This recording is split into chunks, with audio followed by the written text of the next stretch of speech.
ನಮಸ್ಕಾರ. ಇವತ್ತಿನ ವಿಡಿಯೋದ ವಿಚಾರ I should have sold all my shares today buy after a week. ಇದು ನಮ್ಮ ಕಮೆಂಟ್ ಬಾಕ್ಸ್ನಲ್ಲಿ ಬಂದಂತಹ ಒಂದು ವಾಕ್ಯ. ಅದನ್ನು ನಿಮ್ಮ ಮುಂದೆ ಇಟ್ಟಿದ್ದೇವೆ. ನನ್ನ ಹೆಸರು ಡಾಕ್ಟರ್ ಭರತ್ ಚಂದ್ರ. ವಿಡಿಯೋಗಳ ಉದ್ದೇಶ ಕನ್ನಡಿಗರ ಸೇವೆ. ಸ್ನೇಹಿತರೆ, ನಾವು ಕನ್ನಡಿಗರ ಸೇವೆ ಅಂತ ಆಗಾಗ ಪ್ರಶ್ನೆಗಳಿಗೆ ಉತ್ತರ ಕೊಡುವ ಸೆಷನನ್ನು ಯೂಟ್ಯೂಬಲ್ಲಿ ಮಾಡ್ತಾ ಇರ್ತೇವೆ. ಎಲ್ಲ ಪ್ರಶ್ನೆಗಳಿಗೂ ನಿಗದಿತವಾದಂಥ ಸಮಯದಲ್ಲಿ ಯೂಟ್ಯೂಬ್ನಲ್ಲಿ ಉತ್ತರ ಕೊಡಲಿಕ್ಕಾಗಿದ್ರೆ ಮುಂದೆ ಅವುಗಳಲ್ಲಿ ಒಳ್ಳೆಯದನ್ನು ಆರಿಸ್ಕೊಂಡು ಯಾರಿಗೆ ಜಾಸ್ತಿ ಬೆನಿಫಿಟ್ ಆಗುತ್ತೋ ಅಂಥ ಪ್ರಶ್ನೆಗಳಿಗೆ ಉತ್ತರ ಕೊಡ್ತೇವೆ. ಮೊದಲನೇ ಪ್ರಶ್ನೆ ಇದಾಗಿತ್ತು, I should have sold all my shares today and buy after a week. ಇದಕ್ಕೆ ನಾವು ಹೇಳೋದು ಟೈಮಿಂಗ್ ದ ಮಾರ್ಕೆಟ್ ಅಂತ. Timing the market is impossible ಅನ್ನುವಂಥದ್ದು ಎಲ್ಲರ ಅಭಿಪ್ರಾಯ. ಉದಾಹರಣೆಗೆ, ಇವತ್ತು ನೀವು ನಿಮ್ಮ ಎಲ್ಲ ಷೇರುಗಳನ್ನು ಮಾರ್ಕೊಂಡ್ರಿ ಅಂತ ಇಟ್ಕೊಳ್ಳೋಣ. ನಾಳೆ ಏನಾದರೂ 300 ಪಾಯಿಂಟ್ ಮೇಲೆ ಹೋಗಿ ಮತ್ತೆ ಇನ್ನೊಂದು ವಾರ ಆದಮೇಲೆ ಏನಾದರೂ 18,600ಕ್ಕೆ ಹೋದರೆ ಆವಾಗ ನೀವು ಹೇಳ್ತೀರಿ ನಾನು ಮಾರಿದ್ದು ತಪ್ಪಾಯಿತು. ಮತ್ತೆ ನೀವು ಪುನಃ ಹೇಳಿದ್ದೀರಿ ಈಗ ಸದ್ಯಕ್ಕೆ ಮಾರ್ಕೊಂಡು ಒಂದು ವಾರದ ಮೇಲೆ ಮತ್ತೆ ಪುನಃ ಪರ್ಚೇಸ್ ಮಾಡ್ಕೋತೀನಿ. ಸದ್ಯಕ್ಕೆ ಮಾರುಕಟ್ಟೆ ಅಂದಾಜು 17,400 500 ರೇಂಜಲ್ಲಿದೆ. ಈಗ ನೀವು ಮಾರ್ಕೊಂಡು ಒಂದು ವಾರದ ಮೇಲೆ ಏನಾದರೂ 17,000ಕ್ಕೆ ಹೋದರೆ ನೀವು ಪರ್ಚೇಸ್ ಮಾಡಿದ ಮೇಲೆ ಪುನಃ ಮಾರುಕಟ್ಟೆ ಕೆಳಗೆ ಬಂದು 16,000 15,000ಕ್ಕೆ ಹೋದರೆ ಆಗ ನೀವು 17,000ಕ್ಕೆ ತಗೊಂಡಿದ್ದು ಎಲ್ಲ ವೇಸ್ಟ್ ಆಯಿತು, ಎಲ್ಲ ಹೈಯರ್ ಲೆವೆಲಲ್ಲಿ ತಗೊಂಡಿರ್ತೀರಿ. ಇದಕ್ಕೆ ಹೇಳೋದು ಟೈಮಿಂಗ್ ದ ಮಾರ್ಕೆಟ್. ಯಾರೂ ಕೂಡ ಮಾರುಕಟ್ಟೆಯನ್ನು ಟೈಮ್ ಮಾಡಲಿಕ್ಕಾಗೋದಿಲ್ಲ. ಲೋಯೆಸ್ಟು ಇದೆ, ಹೈಯೆಸ್ಟು ಇದೆ ಅಂತ ಯಾರಿಗೂ ಗೊತ್ತಾಗೋದು ಇಲ್ಲ. ಇದು ಹೈಯೆಸ್ಟ್ ಅಂತ ಮಾರ್ಕೊಳ್ಳೋಕ್ಕೂ ಆಗೋದು ಇಲ್ಲ, ಇದು ಲೋಯೆಸ್ಟ್ ಅಂತ ಪರ್ಚೇಸ್ ಮಾಡ್ಕೊಳ್ಳಿಕ್ಕೂ ಆಗೋದಿಲ್ಲ. ಇನ್ ಬಿಟ್ವೀನ್ ನೀವು ಬೈ ಮಾಡ್ತಾ ಇರ್ತೀರಾ, ಸೇಲ್ ಮಾಡ್ತಾ ಇರ್ತೀರಾ, ಒಂದು ಆವ್ರೇಜಲ್ಲಿ ಷೇರುಗಳು ನಿಮ್ಗೆ ಸಿಕ್ಕಿರ್ತವೆ. ಅದಕ್ಕೋಸ್ಕರನೇ ನಾವು ಮತ್ತು ಇತರರು ಬೇಕಾದಷ್ಟು ಸಂಶೋಧನೆ ನಡೆಸಿ ಆಮೇಲೆ ತಿಳಿದುಕೊಂಡ ವಿಚಾರ ಏನು ಅಂತಂದರೆ, ಸರಿಯಾದಂಥ ಟೆಕ್ನಿಕ್ ಪ್ರತಿ ತಿಂಗಳು SIP ಮಾಡ್ತಾ ಹೋಗೋದು. ಆಗ ಕಡಿಮೆಯಲ್ಲೂ ಷೇರುಗಳನ್ನು ತಗೊಂಡಿರ್ತೀರಿ, ಹೈಯೆಸ್ಟಲ್ಲೂ ತಗೊಂಡಿರ್ತೀರಿ, ಒಂದು ಒಳ್ಳೆ ಆವ್ರೇಜ್ ಸಿಗುತ್ತೆ. ಮತ್ತೆ ಹಲವು ವರ್ಷಗಳ ಬಳಿಕ ಮಾರಬೇಕಾದ್ರೆ ನಿಮಗೆ ಒಳ್ಳೆಯ ಪ್ರಾಫಿಟ್ ಬರುತ್ತೆ. ಎರಡನೆಯ ಪ್ರಶ್ನೆ ಕೂಡ ಬಹಳ ಇಂಟ್ರೆಸ್ಟಿಂಗ್ ಇದೆ. ಸರ್, ನಾನು ನಿಮ್ಮ ಅಭಿಮಾನಿ, ವಿಡಿಯೋಸ್ ಡೈಲಿ ನೋಡ್ತೇನೆ, ಮಂತ್ಲಿ 8,000 ರೂಪಾಯಿ SIP ಮಾಡ್ತಾ ಇದ್ದೇನೆ, 2 ಲಕ್ಷ ಗೋಲ್ಡ್ ಲೋನ್ ಮಾಡಿ ಅದನ್ನು ಲಂಸಮ್ ಇನ್ವೆಸ್ಟ್ ಮಾಡಬಹುದಾ? Loan EMI I will pay every month. ಬಹುಶಃ ನಿಮ್ಮ ಪ್ರಶ್ನೆಯನ್ನು ಬಾಕಿಯವರು ಕೂಡ ಕೇಳಬೇಕು ಅಂತ ಯೋಚನೆ ಮಾಡಿರ್ತಾರೆ.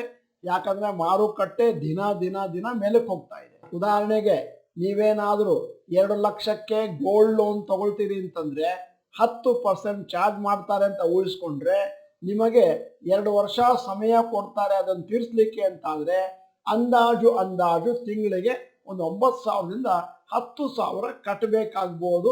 ನಿಮ್ಮ ಐಡಿಯಾ ಚೆನ್ನಾಗಿದೆ, ಆದರೆ ಸಾಮಾನ್ಯವಾಗಿ ಇದೇ ರೀತಿ ಪ್ರಾಫಿಟ್ ಬರುತ್ತೆ ಅಂತ ಹೇಳಲಿಕ್ಕಾಗಲ್ಲ. ಮತ್ತು ಜನರಲ್ ಬ್ಲ್ಯಾಂಕೆಟ್ ರೂಲ್ ಏನು ಅಂತಂದರೆ, ಸಾಲ ಮಾಡಿ ಷೇರು ಮಾರುಕಟ್ಟೆಯಲ್ಲಿ ಹಾಕಬೇಡಿ.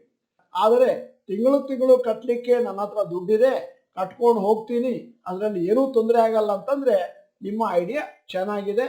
ಆದರೆ ಎಲ್ಲರಿಗೂ ಈ ಐಡಿಯಾ ಸೂಟ್ ಆಗುತ್ತೆ ಅಂತ ಏನೂ ಗ್ಯಾರಂಟಿ ಇಲ್ಲ.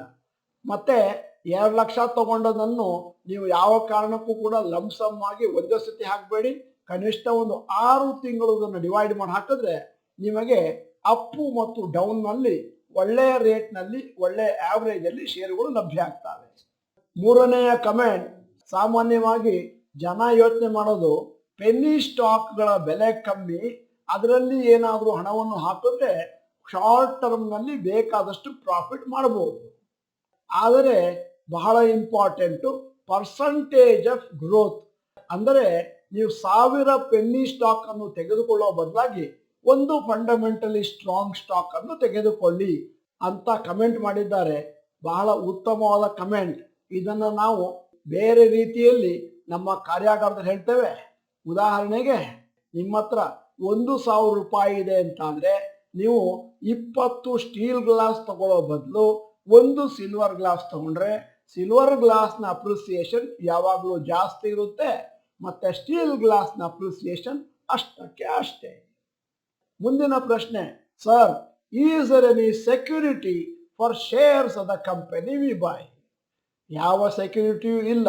ಷೇರಿನ ಮಾರುಕಟ್ಟೆಯಲ್ಲಿ ಆ ಕಂಪನಿಯ ಷೇರು ಮೇಲಕ್ಕೆ ಕೆಳಕ್ಕೆ ಹೋಗ್ತಾ ಇದ್ದ ಹಾಗೆ ನಿಮ್ಮ ದುಡ್ಡು ಕೂಡ ಮೇಲಕ್ಕೆ ಕೆಳಕ್ಕೆ ಹೋಗುತ್ತೆ. ನಾರ್ಮಲ್ ಆಗಿ ಇನ್ಕಮ್ ಟ್ಯಾಕ್ಸ್ 30% ಇದೆ. ಅದೇ ಶೇರ್ನಲ್ಲಿ ಹಾಕಿದಾಗ ಕೇವಲ 10% ಮಾತ್ರ ಕ್ಯಾಪಿಟಲ್ ಗೇನ್ಸ್ ಚಾರ್ಜ್ ಮಾಡ್ತಾರೆ 1 ವರ್ಷದ ಮೇಲೆ. 1 ವರ್ಷದ ಕೆಳಗಾದ್ರೆ 15% ಚಾರ್ಜ್ ಮಾಡ್ತಾರೆ. ಅರ್ಥ ಏನು ಅಂತಂದ್ರೆ, ಶೇರ್ನಲ್ಲಿ ವಾಲಟಾಲಿಟಿ ಇದೆ, ಮತ್ತೆ ಹಾಕಿದ ಹಣಕ್ಕೆ ಇಷ್ಟೇ ಬರುತ್ತೆ ಅಂತೇನು ಗ್ಯಾರಂಟಿ ಇಲ್ಲ ಅನ್ನುವ ಕಾರಣದಿಂದ ಸರ್ಕಾರದವರು ಶೇರ್ನಲ್ಲಿ ಹಾಕಲಿಕ್ಕೆ ನಿಮಗೆ ಪ್ರೋತ್ಸಾಹ ಕೊಡೋಣ ಅನ್ನುವ ಕಾರಣದಿಂದ ಟ್ಯಾಕ್ಸ್ ಅನ್ನು ಕಮ್ಮಿ ಮಾಡಿರ್ತಾರೆ.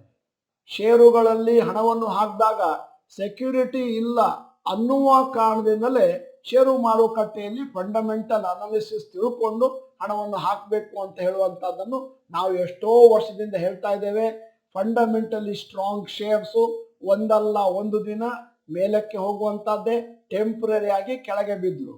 ಫಂಡಮೆಂಟಲಿ ನಾಟ್ ಸ್ಟ್ರಾಂಗ್ ಶೇರುಗಳು ಒಮ್ಮೆನಾದರೂ ಮೇಲಕ್ಕೆ ಹೋದ್ಮೇಲೆ ಕೆಳಗೆ ಬಿದ್ದರೆ ತಿರುಗಿ ಇನ್ನೊಂದ್ಸತಿ ಪಿಕಪ್ ಆಗುವುದೇ ಇಲ್ಲ. ಷೇರುಗಳ ಆಯ್ಕೆ ಅತಿ ಪ್ರಾಮುಖ್ಯ. ಕೇವಲ ಷೇರುಗಳನ್ನು ಬೈ ಮಾಡೋದು ಪ್ರಾಮುಖ್ಯ ಅಲ್ಲ. ಮುಂದಿನ ಪ್ರಶ್ನೆ ಕೂಡ ತುಂಬಾ ಕುತೂಹಲಕಾರಿಯಾಗಿದೆ. Hi sir, any prediction for next 6 months to 1 year for markets, any impact of global recession? ಇದರ ಬಗ್ಗೆ ನಾವು ಆಗಲೇ ಒಂದು ವಿಸ್ತೃತವಾದ ವಿಡಿಯೋ ಮಾಡಿದ್ದೇವೆ. ನೀವು ನೋಡಿರ್ಲಿಕ್ಕಿಲ್ಲ ಅಂತ ಊಹಿಸ್ಕೊಳ್ತೇನೆ. ನೀವು ಕೇಳ್ತಾ ಇರುವ ಪ್ರಶ್ನೆ ಭವಿಷ್ಯ ಕಾಲಕ್ಕೆ ಸಂಬಂಧಪಟ್ಟದ್ದು. ಅದನ್ನು ನಾವು ಸ್ಪೆಕ್ಯುಲೇಷನ್ ಅಂತ ಕರೀತೇವೆ. ಈಗಾಗಲೇ ಬೇಕಾದಷ್ಟು ಷೇರು ಮಾರುಕಟ್ಟೆ ಪರಿಣಿತರು 2 ವಿಧವಾಗಿ ಷೇರು ಮಾರುಕಟ್ಟೆಯನ್ನು ಅರ್ಥೈಸಿದ್ದಾರೆ. ಬಹಳಷ್ಟು ಜನ ಮೊನ್ನೆ ಷೇರು ಮಾರುಕಟ್ಟೆ ಮೇಲಕ್ಕೆ ಹೋಗ್ಲಿಕ್ಕೆ ಪ್ರಾರಂಭ ಮಾಡಿದ ಮೇಲೆ ಹೇಳಿದ್ರು, ಇನ್ನೇನು 18,000 ಕ್ರಾಸ್ ಆಗಿ ಹೈಯೆಸ್ಟ್ ಕ್ರಾಸ್ ಆಗಿ ಮತ್ತೆ ಈ ವರ್ಷದ ಕೊನೆ ಒಳಗೇನೆ 20,000 ನಿಫ್ಟಿ ಆಗ್ಬಹುದು ಅಂತ. ಈಗ ಮಾರುಕಟ್ಟೆ ಮ್ಯಾಕ್ರೋ ಎಕಾನಮಿಕ್ ಕಾರಣದಿಂದಾಗಿ ಕೆಳಗೆ ಬರಲಿಕ್ಕೆ ಪ್ರಾರಂಭ ಆದ್ಮೇಲೆ ಅಮೆರಿಕಾದಲ್ಲಿ ರಿಸೆಷನ್, ಬ್ರಿಟನ್ನಲ್ಲಿ ರಿಸೆಷನ್, ಹಲವು ಪಾಶ್ಚಿಮಾತ್ಯ ದೇಶಗಳಲ್ಲಿ ರಿಸೆಷನ್ ಪ್ರಾರಂಭ ಆದ್ಮೇಲೆ ಭಾರತಕ್ಕೂ ಕೂಡ ಈ ಹಣದ ಉಬ್ಬರ ಪಸರಿಸಬಹುದು ಅಂತ ಗೊತ್ತಾದ್ಮೇಲೆ ಈಗ ಹೇಳ್ತಾರೆ ಮಾರುಕಟ್ಟೆ ಏನಿದ್ರು ಕೆಳಕ್ಕೆ ಹೋಗೋದು, ಮತ್ತೆ 2022ರ ಕೊನೆ ಒಳಗೆ ಏನಿದ್ದರೂ ಹೈಯೆಸ್ಟ್ 18,600 ಏನಿತ್ತು ಅದನ್ನ ಕ್ರಾಸ್ ಆಗಲ್ಲ ಅಂತಾನು ಹೇಳ್ತಾ ಇದ್ದಾರೆ. ಅಂದರೆ ಯಾವುದೇ ಒಂದು ಸಂದರ್ಭದಲ್ಲಿ ಮಾರುಕಟ್ಟೆ ಮೇಲಕ್ಕೆ ಹೋಗುತ್ತೆ ಅನ್ನುವರ ಸಂಖ್ಯೆ ಒಂದಷ್ಟಿರುತ್ತೆ, ಮಾರುಕಟ್ಟೆ ಕೆಳಗೆ ಬರುತ್ತೆ ಅನ್ನುವರ ಸಂಖ್ಯೆ ಇನ್ನೊಂದಷ್ಟಿರುತ್ತೆ. ಮಾರುಕಟ್ಟೆ ಮೇಲಕ್ಕೆ ಹೋಗುತ್ತೆ ಅಂತ ಭವಿಷ್ಯವಾಣಿ ಕೊಟ್ಟವರು ಮಾರುಕಟ್ಟೆ ಮೇಲೆ ಹೋದಾಗ ನಾನು ಮೊದಲೇ ಹೇಳಲಿಲ್ವಾ, ನನಗೆಲ್ಲ ಗೊತ್ತು, ನಾನು ತ್ರಿಕಾಲ ಜ್ಞಾನಿ ಅಂತಾನೆ. ಅದೇ ಮಾರುಕಟ್ಟೆ ಕೆಳಗೆ ಬಿದ್ದಾಗ ಸುಮ್ಮನೆ ಕೂತಿರ್ತಾನೆ. ಮತ್ತೆ ವೈಸ ವರ್ಷ ಕೆಳಗೆ ಬಿದ್ದವರು ಆವಾಗ ಸೆಲೆಬ್ರೇಟ್ ಮಾಡ್ತಾರೆ, ನಾನು ಆಗ್ಲೇ ಹೇಳಲಿಲ್ವಾ ಅಂತಾರೆ. ಅದಕ್ಕೋಸ್ಕರ ಮಾರುಕಟ್ಟೆ ಬಗ್ಗೆ ಭವಿಷ್ಯವಾಣಿಯನ್ನು ಡಾಕ್ಟರ್ ಭರತ್ ಚಂದ್ರ ಚಾನಲ್ ಅಲ್ಲಿ ಎಂದೂ ಹೇಳುವುದಿಲ್ಲ. ಬೇರೆಯವರು ಹೀಗೆ ಹೇಳಿದ್ದಾರೆ ಅಂತ ನಿಮ್ಮ ಮುಂದೆ ಇರ್ತೇನೆ ವಿನಃ ನಾವು ಅನಾಲಿಸಿಸ್ ಮಾಡಿ ಹೀಗೆ ಅಂತ ಹೇಳೋದಿಲ್ಲ. ಬಹಳ ಜನ ಹೇಳ್ತಾರೆ ನಾವು ಟೆಕ್ನಿಕಲ್ ಅನಾಲಿಸಿಸ್ ಎಕ್ಸ್ಪರ್ಟು, ಏನಿದ್ದರೂ ಚಾರ್ಟ್ ನೋಡಿ ಕರೆಕ್ಟಾಗಿ ಹೇಳ್ಬಿಡ್ತೇವೆ. ಕರೆಕ್ಟಾಗಿ ಹೇಳಲಿಕ್ಕೆ ಸಾಧ್ಯನೇ ಇಲ್ಲ, ದೇವರಿಗೆ ಮಾತ್ರ ಸಾಧ್ಯ. ಅದಕ್ಕೆ ಹೇಳ್ತಾರೆ ಷೇರು ಮಾರುಕಟ್ಟೆಯಲ್ಲಿ ಕರೆಕ್ಟ್ ಆಗಿ ಪ್ರಿಡಿಕ್ಷನ್ ಮಾಡ್ಲಿಕ್ಕೆ ಆಗೋದು ಇಬ್ಬರಿಗೆ ಮಾತ್ರ, ಒಂದು ದೇವರಿಗೆ, ಇನ್ನೊಂದು ಸುಳ್ಳು ಹೇಳುವವರಿಗೆ ಅಂತ ಪರಿಣಿತರು ಹಾಸ್ಯಾಸ್ಪದವಾಗಿ ಆಗಾಗ ಹೇಳ್ತಾ ಇರ್ತಾರೆ. ಮತ್ತೆ ಒಂದು ಪ್ರಶ್ನೆ ಕೇಳಿದ್ದೀರಿ, any impact of global recession? ಯಾವುದೇ ಒಂದು ದೇಶದಲ್ಲಿ ಅಥವಾ ಇತರ ದೇಶಗಳಲ್ಲಿ ರಿಸೆಷನ್ ಬಂದ್ರೆ ಅದು ಬೇರೆ ದೇಶಗಳಿಗೂ ಹರಡುವಂತ ಎಲ್ಲ ಚಾನ್ಸಸ್ ಇರುತ್ತೆ. ಆದ್ದರಿಂದ ಅಮೆರಿಕಾದಲ್ಲಿ ರಿಸೆಷನ್, ಭಾರತದಲ್ಲಿ ಕೂಡ ಸ್ವಲ್ಪ ಮಟ್ಟಿಗೆ ಅದರ ಇಫೆಕ್ಟ್ ಆಗ್ಬೋದು. ಯಾಕಂದ್ರೆ ನಮ್ಮ ಬಿಸ್ನೆಸ್ ಅಮೆರಿಕದೊಂದಿಗೆ ದೊಡ್ಡ ಮಟ್ಟಿನಲ್ಲಿದೆ. ಅದು ಸಾಫ್ಟ್ವೇರ್ ಕಂಪನಿಗಳು ಕೋಟಿ ಕೋಟಿ ಆದಾಯ ಪಡೆಯುವುದು ಪಾಶ್ಚಿಮಾತ್ಯ ದೇಶಗಳು ಅಮೆರಿಕದಿಂದಾಗಿ, ಅದರಿಂದಾಗಿ ನಮಗೂ ಇಫೆಕ್ಟ್ ಆಗುತ್ತೆ. ಮುಂದಿನ ಪ್ರಶ್ನೆ, ನನಗೆ ಷೇರು ಮಾರುಕಟ್ಟೆಯಿಂದ ಶೇರ್ನಲ್ಲಿ ಅಂದಾಜು 2 ಲಕ್ಷ ರೂಪಾಯಿ ಪ್ರಾಫಿಟ್ ಬಂದಿದೆ, ಇದರಲ್ಲಿ ಟ್ಯಾಕ್ಸ್ ಬೆನಿಫಿಟ್ ಅನ್ನು ಪಡ್ಕೊಳ್ಳೋದು ಹೇಗೆ ಅಂತ ಮಾಹಿತಿ ಕೊಡಿ. ಸ್ನೇಹಿತರೆ, ಬಹಳಷ್ಟು ಬಾರಿ ಹೇಳಿದ್ದೇವೆ, ಷೇರು ಮಾರುಕಟ್ಟೆಯಲ್ಲಿ ಲಾಂಗ್ ಟರ್ಮ್ನಲ್ಲಿ ಬಂದ ದುಡ್ಡಿಗೆ 1 ವರ್ಷದ ಮೇಲೆ 10% ಟ್ಯಾಕ್ಸ್ ಕಟ್ಟಬೇಕಾಗುತ್ತೆ ಕ್ಯಾಪಿಟಲ್ ಗೇನ್. ಅದೇ ನಿಮ್ಮ ಪ್ರಾಫಿಟ್ 1 ಲಕ್ಷ ಕ್ರಾಸ್ ಆದ ಮೇಲೆ, ಪ್ರಾಫಿಟ್ ಏನಾದರೂ 1,10,000 ಬಂದ್ರೆ 10,000ಕ್ಕೆ 10% ಕಟ್ಟಬೇಕಾಗುತ್ತೆ. ಪ್ರಾಫಿಟ್ ಏನಾದರೂ 90,000 ಇಡೀ ವರ್ಷದಲ್ಲಿ ಬಂದ್ರೆ ಟ್ಯಾಕ್ಸ್ ಕಟ್ಟಬೇಕಾಗಿಲ್ಲ. ಅದು ಬಿಟ್ರೆ ಬೇರೆ ಏನು ಟ್ಯಾಕ್ಸ್ ಬೆನಿಫಿಟ್ ಷೇರು ಮಾರುಕಟ್ಟೆಯಲ್ಲಿ ಸಿಗುವುದಿಲ್ಲ. ಮುಂದಿನ ಪ್ರಶ್ನೆ ಕೂಡ ಅರ್ಥಗರ್ಭಿತವಾಗಿದೆ. ಷೇರು ಮಾರುಕಟ್ಟೆಯನ್ನು ಕಲಿಲಿಕ್ಕೆ 3 ತಿಂಗಳು ಯಾಕೆ ಬೇಕು? 10ರಿಂದ 15 ದಿವಸ ಸಾಕು. ಮತ್ತೆ ಷೇರು ಮಾರುಕಟ್ಟೆಯಲ್ಲಿ ಏನ್ ಕಲಿಬೇಕು? Fundamentals of the company, how to check quarterly results, how to control emotions, technical analysis, ಮತ್ತೆ ಏನಾದರೂ ಬೇಸಿಕ್ ಇದ್ರೆ. ಆದ್ದರಿಂದ ಒಂದು ಮ್ಯಾಟ್ರಿಗೆ ಏನಾದರೂ ಒಂದು 5 ದಿವಸ ಟೈಮ್ ಆಗುತ್ತೆ ಅಂತಂದ್ರೆ ಒಂದು 25 ದಿವಸ ಎಲ್ಲವನ್ನೂ ಕಲಿಯಬಹುದು ಅಂತ ಒಬ್ಬರು ತಮ್ಮ ಅಭಿಪ್ರಾಯವನ್ನು ವ್ಯಕ್ತಪಡಿಸಿದ್ದಾರೆ. ಅವರು ಹೇಳಿದ್ದು ಸರಿ ಇರಬಹುದು ಅವರ ಮೂಗಿನ ನೇರಕ್ಕೆ. ಯಾಕಂದ್ರೆ ನಮ್ಮ ಕಾರ್ಯಕ್ರಮಕ್ಕೆ ಸೇರಿಕೊಳ್ಳುವವರು ABCD ಕೂಡ ತಿಳ್ಕೊಂಡಿಲ್ಲ ಷೇರು ಮಾರುಕಟ್ಟೆ ಬಗೆಗೆ. ನಾವು ಪ್ರಾರಂಭ ಮಾಡೋದು ಷೇರುಗಳು ಅಂದರೆ ಏನು, ಮ್ಯೂಚುವಲ್ ಫಂಡ್ ಅಂದರೆ ಏನು ಅಂತ ಹೇಳಿ 3 ತಿಂಗಳಲ್ಲಿ ಅಂದಾಜು 30 ಗಂಟೆಗಳ ಕಾರ್ಯಕ್ರಮವನ್ನು ನಾವು ಕಳಿಸ್ಕೊಡ್ತೇವೆ. ಅಂದಾಜು ವಾರಕ್ಕೆ 3 ಗಂಟೆ ಹಾಗೆ. ಅದನ್ನೇ ನಮಗೆ ನೋಡ್ಲಿಕ್ಕೆ ಸಮಯ ಸಿಗ್ತಾ ಇಲ್ಲ. 3 ತಿಂಗಳನ್ನು ಎಕ್ಸ್ಟೆಂಡ್ ಮಾಡಿ 6 ತಿಂಗಳು ಮಾಡಿ ಅಂತ ಹೇಳುವವರ ಸಂಖ್ಯೆ ಬೇಕಾದಷ್ಟು ಇದೆ. ಆದ್ದರಿಂದ ನಾವು ನಮ್ಮದೇ ಆದಂತ ಸ್ಟ್ಯಾಟಿಸ್ಟಿಕ್ಸ್ ಮಾಡಿ 3 ತಿಂಗಳು ಮಿನಿಮಮ್ ಬೇಕು ಅಂತ ನಿರ್ಧಾರ ಮಾಡಿ ನಮ್ಮ ಕಾರ್ಯಕ್ರಮವನ್ನು 3 ತಿಂಗಳಿಗೆ ಸೀಮಿತವಾಗಿ ಇಟ್ಟಿದ್ದೇವೆ. ಬಹುಶಃ ಕೆಲವರು ತಿಳ್ಕೋಬಹುದು ಷೇರು ಮಾರುಕಟ್ಟೆಯ ಬಗೆಗೆ ನನಗೆ ಎಲ್ಲಾ ಮಾಹಿತಿ ಇದೆ ಅಂತ. ತಪ್ಪು. ಷೇರು ಮಾರುಕಟ್ಟೆ ಸಮುದ್ರದಷ್ಟು ದೊಡ್ಡದು. ಇನ್ನೂ ಕೂಡ ನಮಗನ್ಸುತ್ತೆ ಷೇರು ಮಾರುಕಟ್ಟೆ ಬಗೆಗೆ ತಿಳ್ಕೊಳ್ಳಿಕ್ಕೆ ಬೇಕಾದಷ್ಟು ವಿಚಾರಗಳಿದ್ದಾವೆ. ಮುಂದಿನ ಪ್ರಶ್ನೆ, ನಾನು ಇನ್ಫೋಸಿಸ್ ಷೇರು ತಗೊಂಡೆ 3 ವರ್ಷಕ್ಕೆ, ನನ್ನ ನಿರ್ಧಾರ ಸರಿಯಾಗಿದೆಯೇ?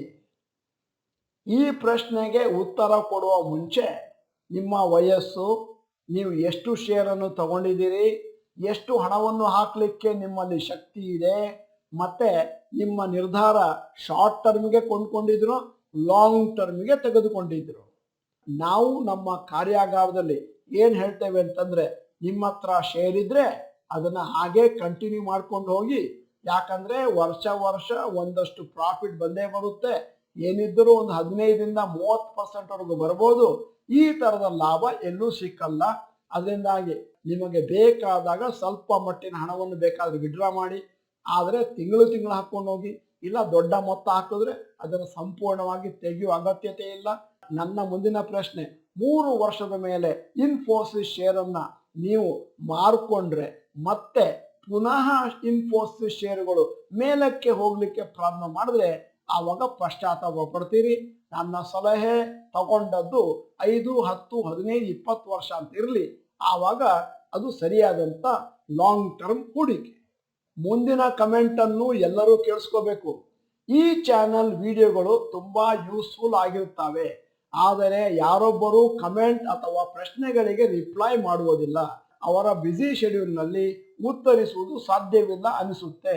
ಆದ್ದರಿಂದ ನೋಡುಗರು ಅವರಿಗೆ ತಿಳಿಸಿದ ಹಾಗೆ ಮಾಹಿತಿಗಳನ್ನು ರಿಪ್ಲೈ ಮೂಲಕ ಹಂಚಿಕೊಳ್ಳಿ. ಟುಡೇ ನಾನು ಒಬ್ಬರ ಕಮೆಂಟ್ಗೆ ರಿಪ್ಲೈ ಮಾಡಿದ್ದೇನೆ, ಪ್ಲೀಸ್ ಗಮನಿಸಿ. ಸ್ನೇಹಿತರೆ, ಎಲ್ಲ ಕಮೆಂಟಿಗೆ ಉತ್ತರ ಕೊಡ್ಲಿಕ್ಕಾಗೋದಿಲ್ಲ. ಎರಡನೆಯದ್ದು, ಬೇಕಾದಷ್ಟು ಪ್ರಶ್ನೆಗಳಿಗೆ ನಾವು ಆಗಲೇ ವಿಡಿಯೋ ಮಾಡಿ ಇಟ್ಟಿದ್ದೇವೆ. 2600ಕ್ಕೂ ಮಿಗಿಲಾಗಿ ನಮ್ಮ 2 ಚಾನಲ್ಗಳಲ್ಲಿ ಕನ್ನಡ ಮತ್ತು ಇಂಗ್ಲಿಷಲ್ಲಿ ವಿಡಿಯೋಗಳಿದ್ದಾವೆ. ದಯವಿಟ್ಟು ನೋಡ್ಕೊಳ್ಳಿ. ನೀವು ಡಾಕ್ಟರ್ ಭರತ್ ಚಂದ್ರ ಅಂತ ಯೂಟ್ಯೂಬ್ನ ಹೊಡೆದ್ಬಿಟ್ಟು ಮುಂದೆ ಸಬ್ಜೆಕ್ಟ್, ಉದಾಹರಣೆಗೆ ಗೌರ್ಮೆಂಟ್ ಎಂಪ್ಲಾಯಿಗಳು ಶೇರನ್ನು ತೆಗೆದುಕೊಳ್ಳಬಹುದೇ ಅಥವಾ ಇನ್ಫೋಸಿಸ್ ಶೇರುಗಳು ಅಂತ ಹೊಡೆದ್ರೆ ಅದರ ಮೇಲೆ ಮಾಡಿದ ವಿಡಿಯೋಗಳು ನಿಮ್ಮ ಮುಂದೆ ಬರ್ತವೆ. ಅದನ್ನ ನೋಡ್ಕೊಳ್ಳಿ ಅನ್ನುವ ಉದ್ದೇಶದಿಂದ ನಾವು ಹೆಚ್ಚಿನ ಪ್ರಶ್ನೆಗಳಿಗೆ ಉತ್ತರ ಕೊಡ್ತಾ ಇಲ್ಲ. ಪುನಃ ಅದೇ ವಿಚಾರಗಳ ಬಗ್ಗೆ ಮಾತಾಡ್ತಿದ್ರೆ ಜನ ಬೇಸರ ಮಾಡ್ಕೊಳ್ತಾರೆ.